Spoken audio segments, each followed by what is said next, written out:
প্রিয় নবীজি বলেন যে আমি ওই ব্যক্তিকে জান্নাতের আঙ্গিনায় একটা ঘরের সুসংবাদ দেই যে তর্ক করার সময় নিজের সঠিক, সে হকের উপর আছে এটা জেনেও সে তর্ক করে না। তর্ককে, আর্গুমেন্টকে, ডিবেটকে স্যাক্রিফাইস করে যে না আমি ঝগড়ায় যাব না, যদিও সেই সঠিক।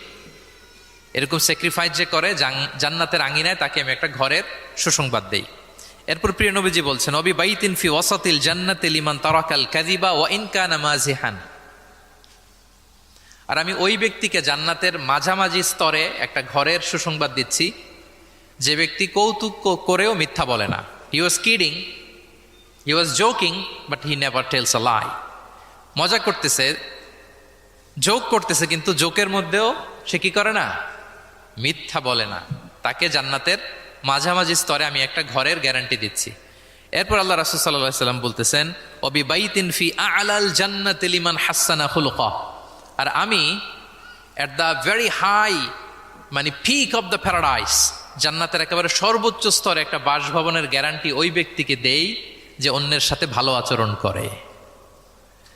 মানে হাসানা খুলুকা, যে তার চরিত্রটাকে সুন্দর করেছে, যার আচরণটাকে সুন্দর করেছে, যার আচরণটা অমায়িক আচরণ, মাধুর্যপূর্ণ আচরণ, ওই ব্যক্তিকে আমি at the highest peak of paradise, জান্নাতের সর্বোচ্চ চূড়ায় একটা বাসভবনের গ্যারান্টি দিচ্ছি। আল্লাহু আকবার।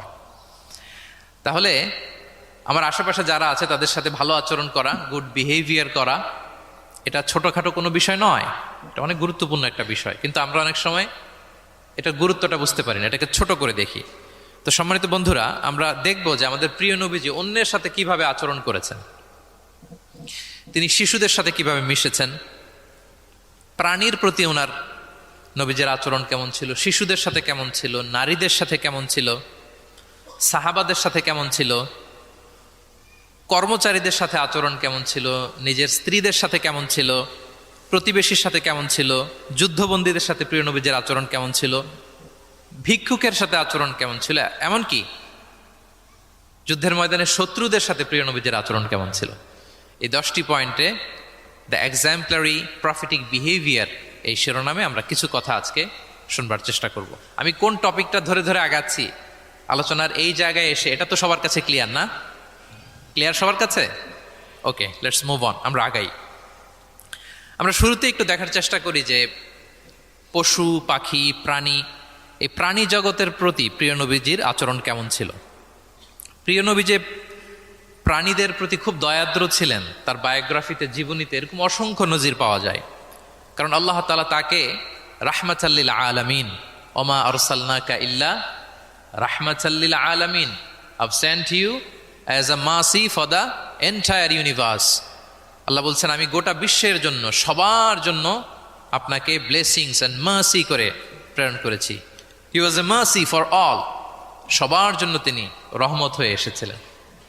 মানুষের জন্য যেমনি রহমত, ম্যানকাইন্ড, জিনদের জন্য তিনি রহমত, জিনকাইন্ডের জন্য, ইভেন অ্যানিমালস, প্রাণীকুলের জন্য তিনি রহমত হয়ে পৃথিবীতে এসেছেন। মানুষের প্রতি তিনি যেমনি দয়া দেখিয়েছেন, প্রাণীদের প্রতিও দয়া দেখিয়েছেন। ছোট্ট একটা হাদিস দিয়ে শুরু করি।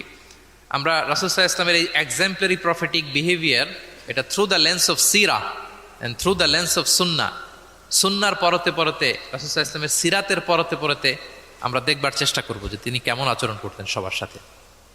একবার তিনি একটা খেজুর বাগানে প্রবেশ করলেন মদিনাতে। তো প্রবেশ করার পর তিনি দেখতে পেলেন যে দূর থেকে একটা উট কান্না করে করে রাসূল সাল্লাল্লাহু আলাইহি ওয়াসাল্লামের কাছে ছুটে আসছে। একটা উট কান্না করে আসতেছে। রাসূল সাল্লাল্লাহু আলাইহি ওয়াসাল্লামের দেখে অত্যন্ত দয়া হলো, মায়া হলো যে উটটা কেন কান্না করতেছে, এত এত বেশি কেন কান্না করতেছে। আল্লাহ রাসূল সাল্লাল্লাহু আলাইহি ওয়াসাল্লাম তিনি মমতা ভরে ওনার হাত দিয়ে উটের মাথায় আদর করতে আরম্ভ করলেন। প্রিয় নবীজির এই মমতা মাখা হাত বুলানো পেয়ে উটের কান্না বন্ধ হলো, এবং রাসূল সাল্লাল্লাহু আলাইহি ওয়াসাল্লামের কানে কি কি যেন বলল উট, এটা অন্যরা বুঝতে পারছে না। তো এরপর রাসূল সাল্লাল্লাহু আলাইহি ওয়াসাল্লাম খুঁজতে আরম্ভ করলেন যে উটের মালিক কে। একজন আনসারী যুবক সাহাবী আসলো। তখন রাসূল সাল্লাল্লাহু আলাইহি ওয়াসাল্লাম বলল যে তোমার এই উট আমার কাছে তোমার ব্যাপারে নালিশ করেছে যে তুমি একে ক্ষুধার্ত রাখো কিন্তু একে দিয়ে অনেক কাজ করাও। তুমি কি বোবা, এই নিরীহ প্রাণীটার ব্যাপারে আল্লাহকে ভয় করো না? কিয়ামতের দিন এটাই তোমার জাহান্নামের কারণ হয়ে যেতে পারে। খবরদার, এই নিরীহ প্রাণীটার ব্যাপারে তুমি আল্লাহকে ভয় করো। দেখেন, প্রিয় নবীজি উটের মাথায় হাত বুলিয়ে ওটের কান্না বন্ধ করেছিলেন এবং ওটের মালিককে ওসিয়ত করেছেন যে খবরদার প্রাণীর প্রতি কখনো এরকম রূঢ় কঠিন আচরণ করা যাবে না, তাদের প্রতি রহম দিল হইতে হবে। এভাবে আপনি সিরাতের পরতে পরতে অনেক ঘটনা পাবেন। আজকের এই সংক্ষিপ্ত পরিসরে এত এত রেফারেন্স হয়তো আমার উল্লেখ করা সম্ভব হবে না, এবং অ্যারাবিক টেক্সটগুলো বলে বলে অর্থ করে শোনানো অনেক সময় লেগে যাবে। আমি শুধু মূল কথাগুলো, বুলেট পয়েন্টসগুলো আপনাদের সাথে শেয়ার করবার চেষ্টা করবো ইনশাআল্লাহ বিইذনিল্লাহ। এই যে প্রাণীর প্রতি দয়া, ইসলামের একটা মূলনীতি হচ্ছে মুমিনের জীবনের প্রতিটি কাজে ইহসানের পরশ থাকতে হবে। আল্লাহ তাআলা আমাদের সব কাজে ইহসানকে আবশ্যক করেছেন। আল্লাহ রাসূল সাল্লাল্লাহু আলাইহি সাল্লাম বলেছেন যে ফাইদা কাতালতুম ফাআহসিনুল কিতলা, কাউকে হত্যা করতে হলেও ইহসানের সাথে হত্যা করতে হবে। ধরুন যে অপরাধের কারণে আদালত কর্তৃক সাব্যস্ত হলো যে একজন মৃত্যুদণ্ড প্রাপ্ত আসামি, তো তাই বলে কি আপনি যা ইচ্ছা তার সাথে করতে পারবেন?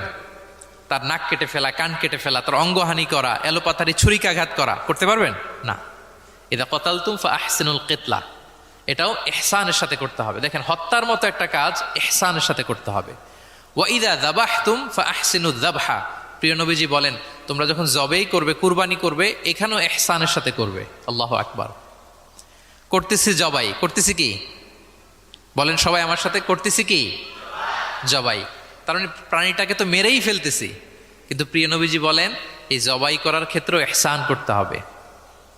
এত সুন্দরভাবে দ্রুত তার গলায় ছুরি লাগাতে হবে যাতে কয়েক সেকেন্ডের মধ্যেই জবাহের কাজটা হয়ে যায়। আপনি ইচ্ছে মতো এলোপাথারি তাকে ছুরি দিয়ে কষ্ট দিতে পারবেন না। মুমিনের প্রতিটি কাজে যেন ইহসানের পরশ থাকে।